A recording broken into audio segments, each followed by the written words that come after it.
तो कैसे हैं आप? आज मैं आपको मैथ्स के अंदर आप अपनी ब्लॉक टीचिंग की डायरी किस प्रकार से बनाएंगे वो मैं आपको बता रही हूँ। जैसा कि आप देख रहे हैं सामने इंडेक्स है और हमारे सामने जो कॉलम बने हुए हैं वो है दिनांक का, कक्षा का, विषय का, प्रकरण का और पृष्ठ का। जिस तारीख को आपका जो लेसन है आप वो तारीख जो है लिखेंगे और अपना प्रकरण लिख देंगे। एक चीज़ मैं और क्लियर करना चाहती हूँ कि आप अपनी डेली लेसन प्लान की डायरी और ब्लॉक टीचिंग की डायरी दोनों में जो है अलग अलग आप पाठ्य योजनाएँ बनाएंगे। ऐसा नहीं है कि जो पाठ्य योजना आपने डेली लेसन प्लान की डायरी में बनाई है वही सेम आप ब्लॉक टीचिंग की डायरी में बनाएंगे, दोनों अलग है। तो आप इस चीज़ का ध्यान रखिएगा। और ये प्रकरण जो हमने यहाँ लिखे हैं उसके अनुसार आप अपनी ये पाठ्य योजना बना लेंगे। देखिए जैसे कि पहले भी बताया था कि हमें 15 पाठ्य योजना बनानी है, तो वो 15 पाठ्य योजना इस प्रकार से है। ठीक है, अब जो हमारी जो पहली पाठ्य योजना है वो आप देख रहे हैं, हम जो पूर्तियां हैं वो कर लेंगे और उसके पश्चात जो हमारा प्रकरण है वो है पूर्णांक संख्याएं। उद्देश्य में हमने लिख दिए हैं, हमारे क्या उद्देश्य है। पूर्व ज्ञान हमने लिख दिया है कि छात्र पूर्णांक संख्याओं के बारे में सामान्य जानकारी रखते हैं। फिर उसके पश्चात ये हमने प्रस्तावना प्रश्न किए हैं, आप जैसा देख रहे हैं। उसके पश्चात हमने उद्देश्य कथन किया है और उद्देश्य कथन करने के पश्चात हमने ये जो हमारा पहला जो शिक्षण बिंदु है वो पूर्णांक संख्याओं का है।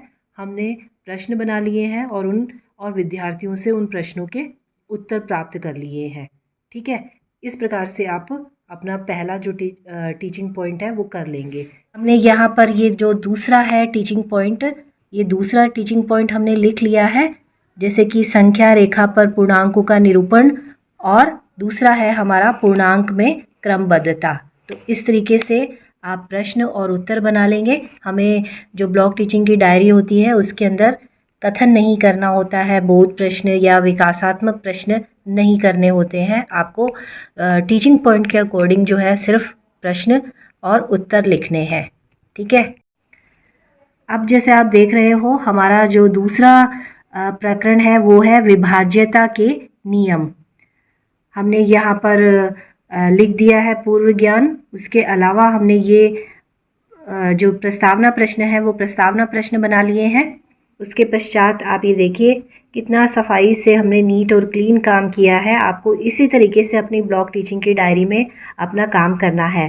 पहला जो हमारा शिक्षण बिंदु है वो है विभाज्यता का नियम, और ये यहाँ पर हमने उससे संबंधित प्रश्न बना लिए हैं और बच्चों से हमें उत्तर प्राप्त हो गए हैं।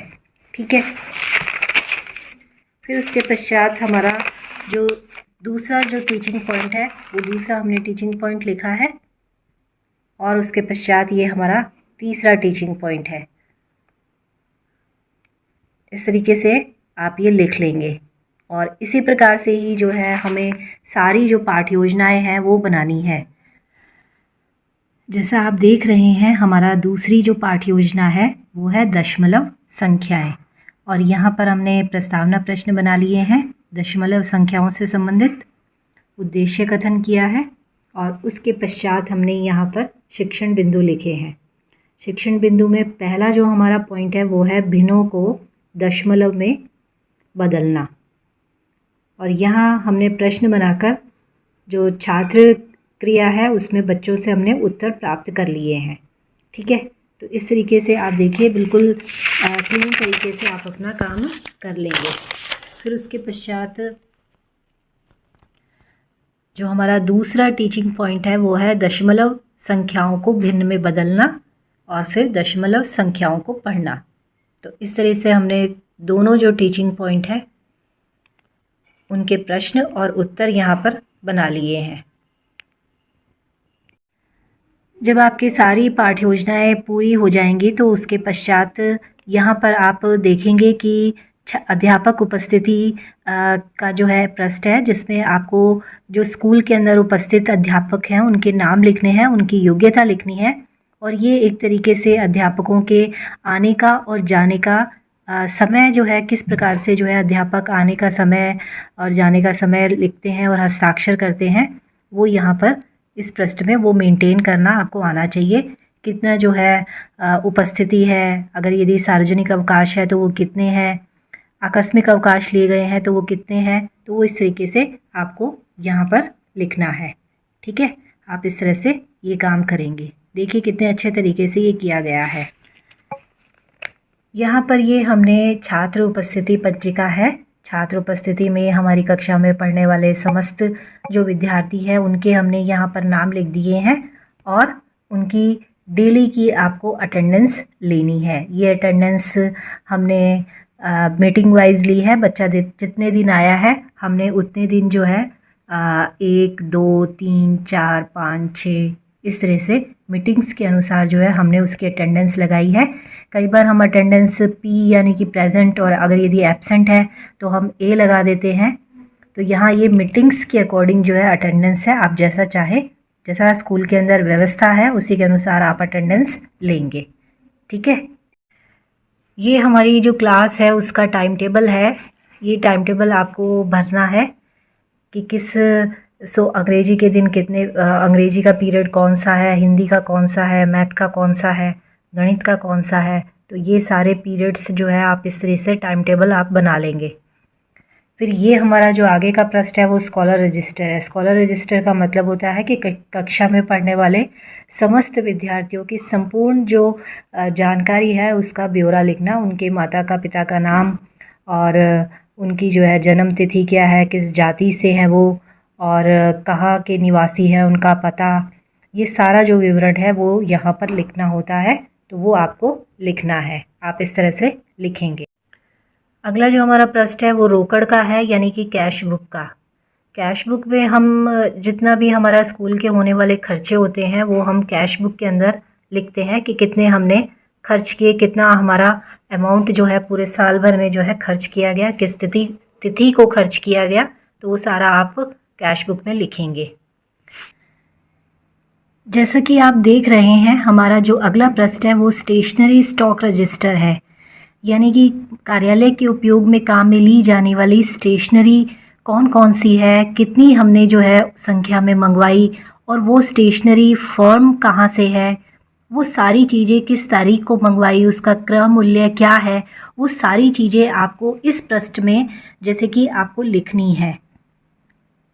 ठीक है, जैसे हमने यहाँ लिखा है कि दस्ता है, फ़ोटोकॉपी है, चार्ट है, या स्केच कलर मंगवाए, चौक मंगवाया, या फिर नीले या लाल पेन मंगवाए, स्टेपलर की पिन मंगवाए, वो कहाँ से मंगवाए, कितनी संख्या में मंगवाए और उसका क्रय मूल्य क्या है, वो सारी आपको इस तरीके से लिखनी है। फिर उसके पश्चात अगला हमारा जो पृष्ठ है वो है प्रगति पत्र, यानी कि किसी भी स्टूडेंट्स की प्रोग्रेस रिपोर्ट हम किस तरीके से बनाते हैं।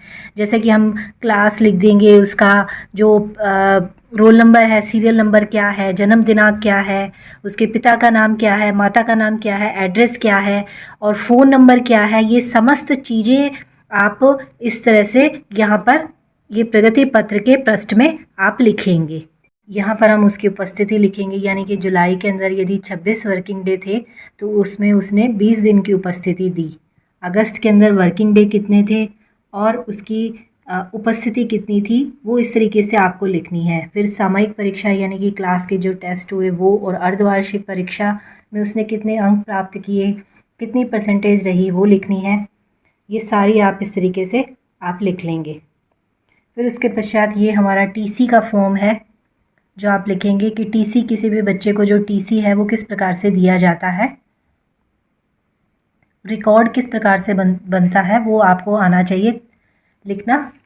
ये देखिए यहाँ जैसे हमने कि स्टूडेंट्स का नाम लिख दिया, उसकी जन्म दिनांक लिख दी और यहाँ पर पिता का नाम लिख दिया और उसके पश्चात हमने उसका पता और व्यवसाय वगैरह जो है लिख दिया।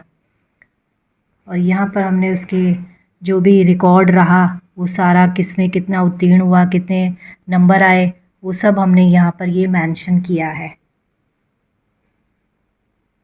इशू लिख दिया कि बच्चा अगर यदि टीसी ले रहा है तो टीसी लेने का कारण क्या है। तो ये सारी जानकारी जो है आपको लिखनी होती है।